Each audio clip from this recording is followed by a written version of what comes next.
नमस्कार दोस्तों, TP insights में आपका स्वागत है। आज की वीडियो में हम बात करेंगे नीवा बुपा हेल्थ इंश्योरेंस का क्लेम फॉर्म ए कैसे भरा जाएगा, या आप बोल सकते हो नीवा बुपा का रिम्बर्समेंट का क्लेम फॉर्म ए कैसे भरना है हमें, या क्या कुछ उसका प्रोसेस है।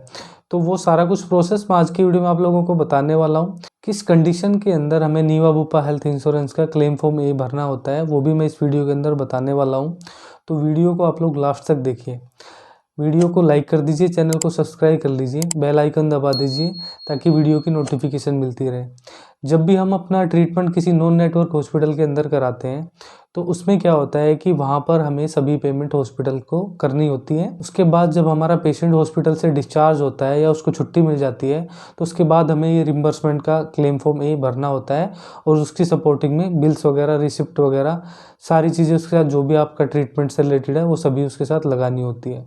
तो आज की वीडियो में कंप्लीट आप लोगों को बताने वाला हूँ स्टेप बाय स्टेप। तो वीडियो को आप लोग लास्ट तक देखिए। तो चलिए वीडियो को शुरू करते हैं।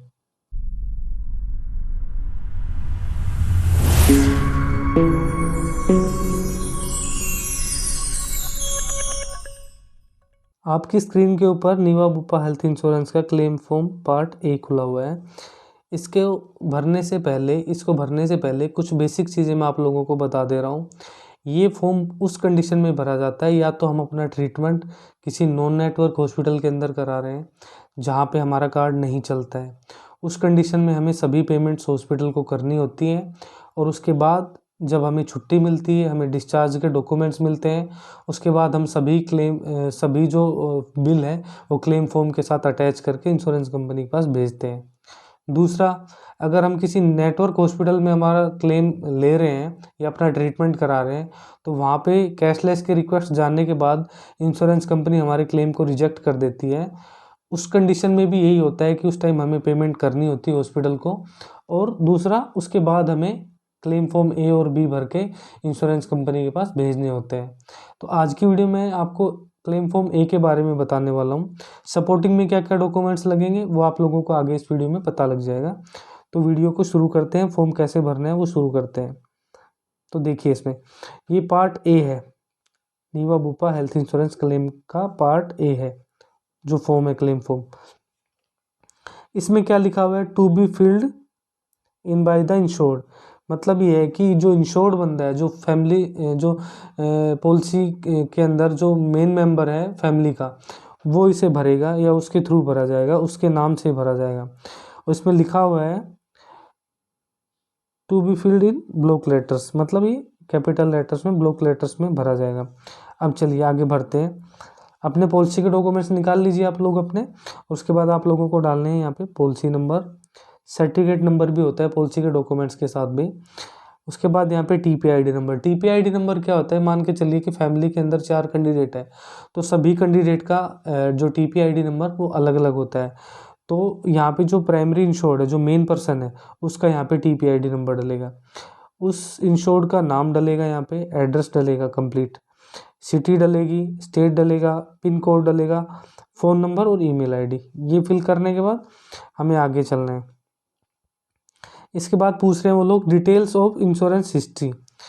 इंश्योरेंस हिस्ट्री की डिटेल देनी है कि आपके पास नीवा बुपा हेल्थ इंश्योरेंस के अलावा भी कोई इंश्योरेंस है या नहीं है। तो ये हमें नो कर देना है। यस करोगे तो उसमें बहुत सारी चीज़ें हमें आपको भरनी पड़ेगी, तो हमें ये नो कर देना है। ऑटोमेटिकली फिर ये सारी चीज़ें नो होती चली जाएंगी, हमें फिर नहीं भरना पड़ेगा। तो यहाँ पे हमें नो टिक कर देना है। उसके बाद हम चलते हैं आगे।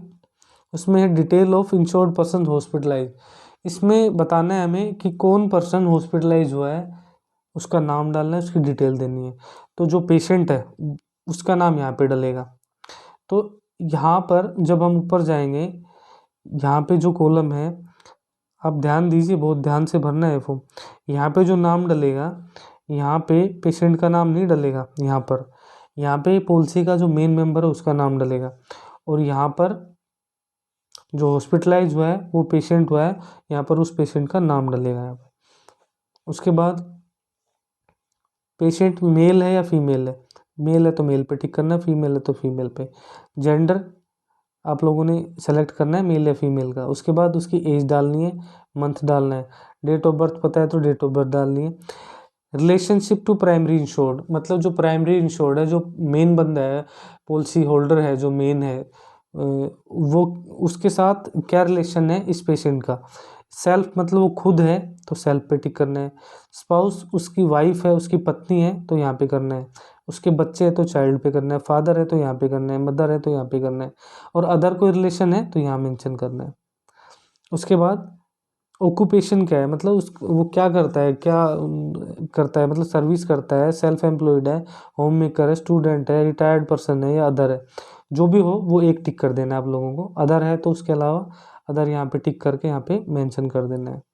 उसके बाद उसका एड्रेस आएगा, यहाँ पे सिटी आएगी, स्टेट आएगा, पिन कोड आएगा, फ़ोन नंबर आएगा, ईमेल आईडी आएगी। ये कंप्लीट होने के बाद अब हमें आगे चलना है। उसके बाद देखिए डिटेल्स ऑफ हॉस्पिटलाइजेशन। हॉस्पिटलाइजेशन की डिटेल यहाँ पे हमें फिल करनी है कि किस टाइम वो हॉस्पिटल में एडमिट हुआ है, किस रीजन से एडमिट हुआ है। तो यहाँ पे हॉस्पिटल का नाम आएगा सबसे पहले, तो name of the hospital where admitted, hospital का नाम।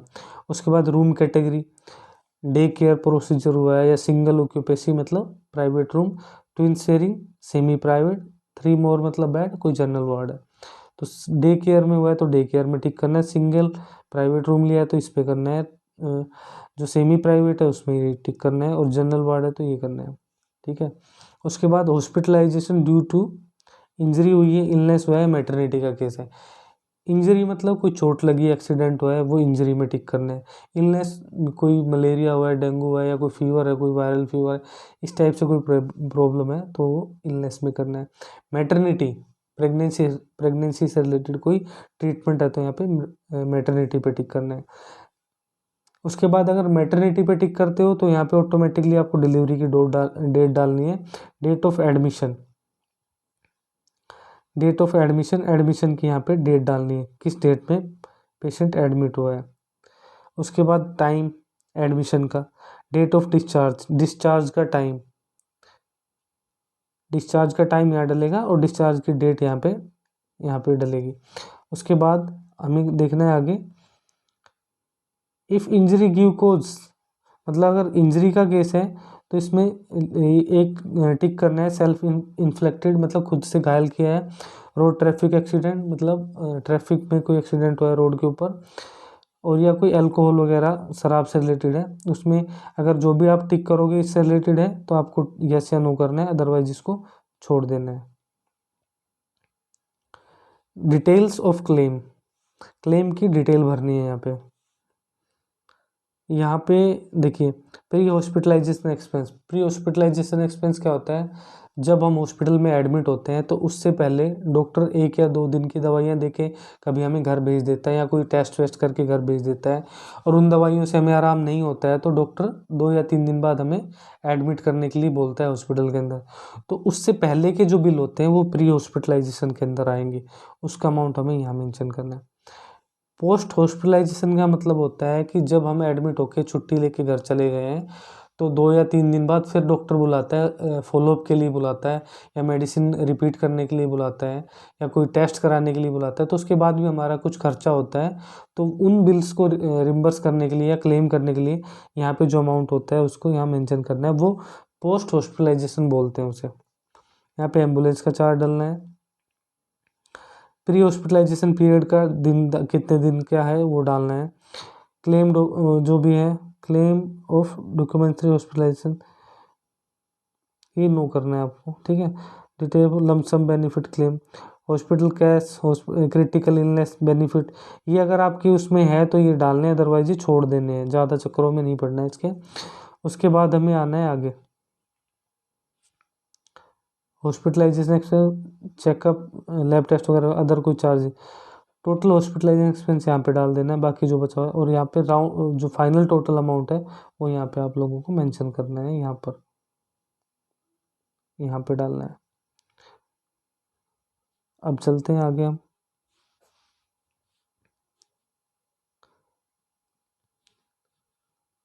क्लेम डॉक्यूमेंट सबमिटेड चेकलिस्ट, मतलब जो डॉक्यूमेंट्स हम सबमिट कर रहे हैं उसकी चेकलिस्ट है। तो इसमें जो भी आप लोग भेज रहे हो इंश्योरेंस कंपनी के पास वो आप लोगों को टिक करना है।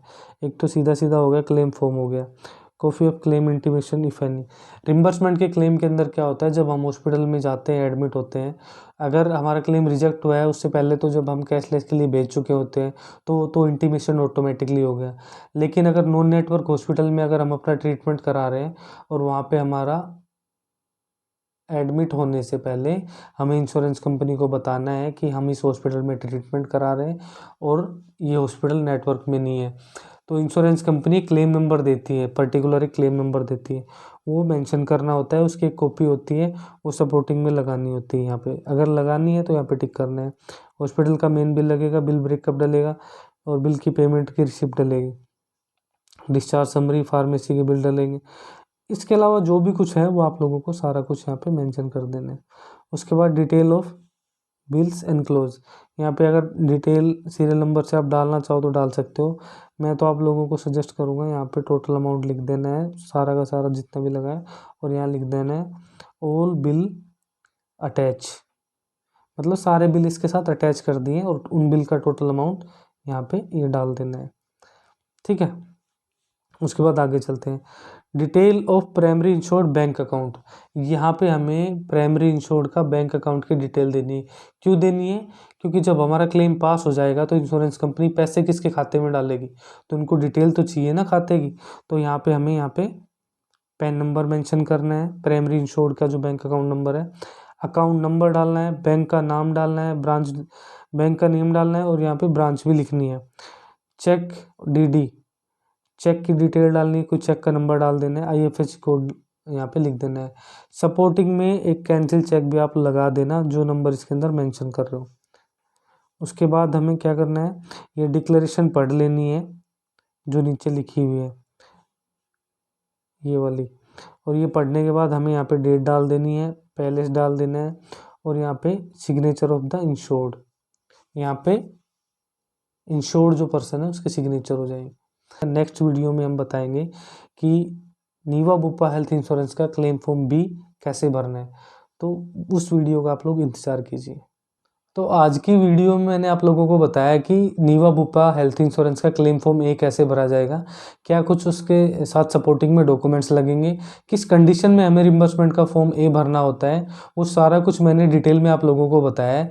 फिर भी आप लोगों के मन में इस टॉपिक को लेके कोई डाउट्स है, नीवा बुपा का जो क्लेम फॉर्म ए है हेल्थ इंश्योरेंस का, कोई डाउट्स है तो आप मुझे कमेंट सेक्शन में लिख के भेजिए, मैं आप लोगों को आंसर दूंगा।